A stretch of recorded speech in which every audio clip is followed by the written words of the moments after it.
ये अपने सांस छोड़ने को सांस लेना और सांस लेने को सांस छोड़ना समझने जैसा है। इरादे से चीजें नहीं होती, इरादे से बस दिशा तय होती है। आगे आपको सफर तो करना ही है ना? क्या आप वाकई एक जीवन है या बस विचारों, भावनाओं, सुझावों, पूर्वाग्रहों, मतों का एक ढेर? अधिकांश लोग बस यही हैं। लक्ष्य की ओर ये ध्यान, मैं वहां पहुंचना चाहता हूं, मैं वहां पहुंचना चाहता हूं। आप आखिर कहां पहुंचना चाहते हैं? आप जानते हैं फिनिश लाइन क्या है? हम चर्चा कर रहे होंगे कि आपको कहां दफनाएं।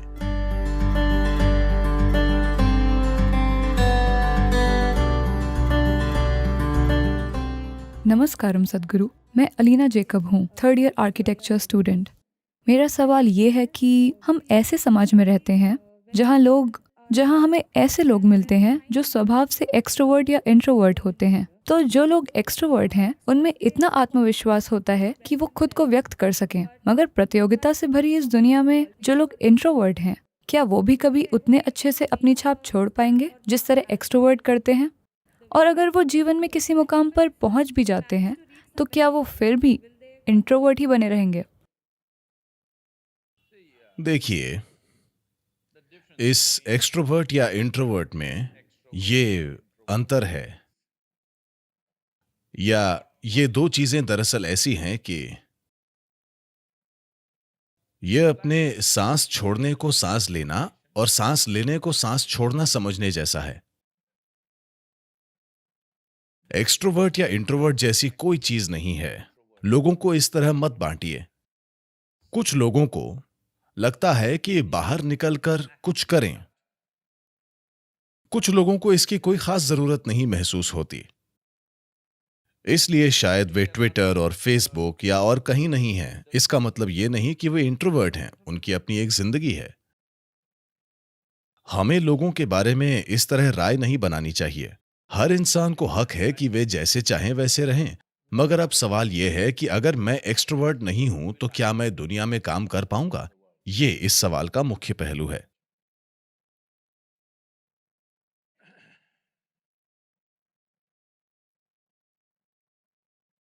देखिए, काम करने की आपकी क्षमता इसलिए नहीं है क्योंकि आप काम करना चाहते हैं।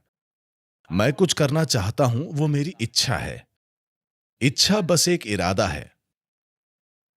इरादे से चीजें नहीं होती, इरादे से बस दिशा तय होती है। आगे आपको सफर तो करना ही है ना? अब एक महत्वपूर्ण चीज, खासकर क्योंकि आप लोग आर्टिस्ट हैं, आप बिजनेस प्रोग्राम या ऐसी किसी चीज में नहीं हैं। मेरे ख्याल से आपको जीवन को इस तरह देखना चाहिए। आपको ये देखना चाहिए कि इसे कैसे बढ़ाएं। इसे बढ़ाने का मतलब ये नहीं है कि आप अपना अहंकार बढ़ा लें बड़े तौर पर। उस जीवन को बढ़ाइए जो आप हैं। जब मैं जीवन कहता हूं तो मैं उस जीवन की बात करता हूं जो आप हैं। मैं आपके शरीर की बात नहीं कर रहा, मैं आपके मन के ढांचे की बात नहीं कर रहा, मैं उसकी बात नहीं कर रहा। देखिए, जब लोग जीवन कहते हैं तो आपसे ये समझने की उम्मीद की जाती है। वे अपने घर की बात कर रहे हो सकते हैं, वे अपने रिश्ते की बात कर रहे हो सकते हैं, वे अपनी कार या अपने कुत्ते या किसी और चीज की बात कर रहे हो सकते हैं। मेरे जीवन का मतलब है कोई चीज, मैं उसकी बात नहीं कर रहा, मैं उस जीवन की बात कर रहा हूं जो आप हैं। क्या आप एक जीवन हैं? क्या आप वाकई एक जीवन हैं या बस विचारों, भावनाओं, सुझावों, पूर्वाग्रहों, मतों का एक ढेर? अधिकांश लोग बस यही हैं। उसके कारण हम राय बनाते हैं, ये इंट्रोवर्ट है, ये एक्सट्रोवर्ट है, क्योंकि राय के बिना आप विचार नहीं रख सकते। आपको हर चीज के बारे में राय और राय और राय चाहिए। अब मुझे राय बनानी होगी कि ये इंट्रोवर्ट है, ये एक्सट्रोवर्ट, वरना मेरी सोच हर बार उभर आती है, ठीक है, ये कौन है? मगर इंसानी क्षमताएं ऐसी हैं कि मुझे राय बनाने की जरूरत नहीं है। मैं सिर्फ देख सकता हूं इस पल वो कैसी है। बस यही मायने रखता है। कल वो कैसी थी कोई फर्क नहीं पड़ता, है ना? और कल वो कैसी होगी आपको कोई अंदाजा नहीं है। हाँ या ना? Do not fix life, either yours or anybody else's. जीवन को तय मत कीजिए, न अपने न किसी और के। उसे तय मत कीजिए, क्योंकि जिसे आप मानव जीवन कहते हैं वो एक संभावना है। इस संभावना को हकीकत में बदलने के लिए आपको एक दूरी तय करनी होगी। क्या आपके पास वो दूरी तय करने की हिम्मत और लगन है? सवाल बस यही है। इससे फर्क नहीं पड़ता कि आपकी बुद्धि का स्तर क्या है, आपकी काबिलियत का स्तर क्या है, इंट्रोवर्ट, एक्सट्रोवर्ट, ये वो, कोई फर्क नहीं पड़ता। क्या आपके पास इस संभावना को हकीकत में बदलने की हिम्मत और लगन है? सवाल बस यही है। तो अगर आप ध्यान दें, आप अभी जो कुछ भी कर रहे हैं, इससे फर्क नहीं पड़ता कि वो क्या है। आप अभी कितनी मामूली चीज कर रहे हैं, उससे फर्क नहीं पड़ता। अगर आप उसके प्रति पूरी तरह समर्पित हैं जो आप अभी कर रहे हैं, तो अलग अलग पहलुओं के आधार पर चीजें होंगी।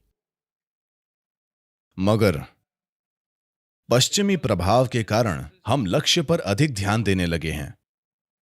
लक्ष्य पर ध्यान देने का मतलब हमें नतीजे से मतलब है, मगर प्रक्रिया में हमारी दिलचस्पी नहीं है। अगर आपकी प्रक्रिया में दिलचस्पी नहीं है तो आपको आर्टिस्ट नहीं होना चाहिए। हां, प्रक्रिया अपने आप में एक अंत है। अगर आप प्रक्रिया के प्रति पूरी तरह समर्पित हैं, तो अलग अलग पहलुओं के आधार पर कोई नतीजा निकलेगा। मगर अब हम परिणाम में दिलचस्पी रखते हैं, प्रक्रिया में नहीं। लक्ष्य की ओर ये ध्यान, मैं वहां पहुंचना चाहता हूं, मैं वहां पहुंचना चाहता हूं। आप आखिर कहां पहुंचना चाहते हैं? नहीं, मैं दौड़ जीतना चाहता हूं। देखिए, अगर आप जीवन को दौड़ समझेंगे, अगर आपको उसे जीतना है, तो आपको फिनिश लाइन पर जल्दी पहुंचना होगा, है ना? आप चाहते हैं? हेलो? अगर आप इन सब लोगों से पहले फिनिश लाइन पर पहुंचते हैं तो आपने दौड़ जीत ली। आप जानते हैं फिनिश लाइन क्या है? हम चर्चा कर रहे होंगे कि आपको कहां दफनाएं। तो खासकर क्रिएटिव आर्ट्स में होने के कारण कभी लक्ष्य के बारे में मत सोचिए। मुझे क्या बनना चाहिए, मुझे कैसा बनना चाहिए, मुझे क्या बनाना चाहिए, इन चीजों की चिंता मत कीजिए। अगर आप प्रक्रिया के प्रति समर्पित हैं तो कोई नतीजा निकलेगा, कुछ आपकी कल्पना से भी सुंदर होगा, क्योंकि आप प्रक्रिया के लिए समर्पित हैं। भक्ति के बिना, मैं खासकर भक्ति शब्द का इस्तेमाल कर रहा हूं क्योंकि लोगों को लगता है कि भक्ति का मतलब है मंदिर, चर्च या मस्जिद जाना।